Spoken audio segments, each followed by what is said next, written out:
In the course of time, Amnōn, son of David, fell in love with Tamar, the beautiful sister of Absalom, son of David.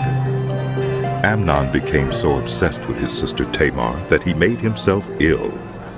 She was a virgin, and it seemed impossible for him to do anything to her. Now Amnōn had an advisor named Jonadab, son of Shimeah, David's brother. Jonadab was a very shrewd man. He asked Amnōn, "Why do you, the king's son, look so haggard, morning after morning? Won't you tell me?" Amnōn said to him, I'm in love with Tamar, my brother Absalom's sister. "Go to bed and pretend to be ill. Jonadab said.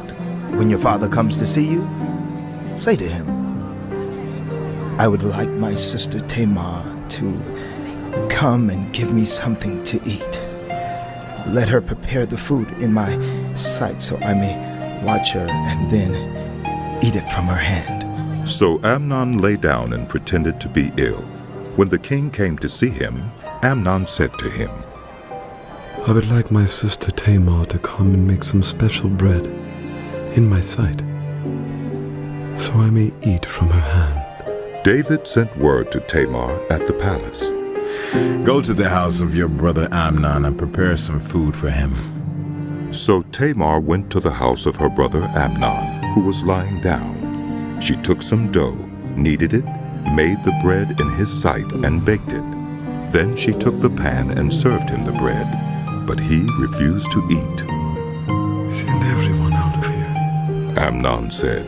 So everyone left him. Then Amnōn said to Tamar, Bring the food here into my bedroom, so I may eat from your hand. And Tamar took the bread she had prepared and brought it to her brother Amnōn in his bedroom.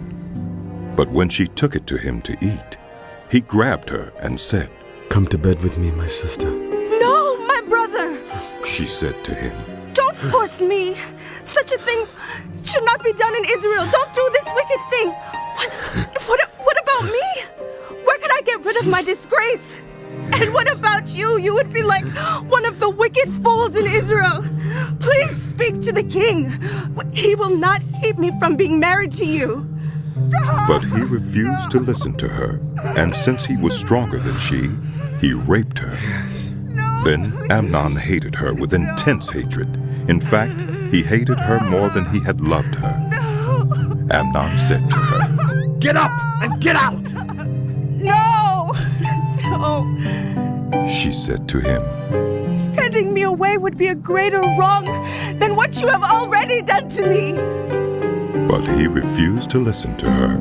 He called his personal servant and said, Get this woman out of my sight, and bolt the door after her. So his servant put her out and bolted the door after her. She was wearing a richly ornamented robe, for this was the kind of garment the virgin daughters of the king wore. Tamar put ashes on her head and tore the ornamented robe she was wearing. She put her hands on her head and went away, weeping aloud as she went. No, please. Her brother Absalom said to her, Has that Amnōn, your brother, been with you? Be quiet for now, my sister. He is your brother. Don't take this thing to heart.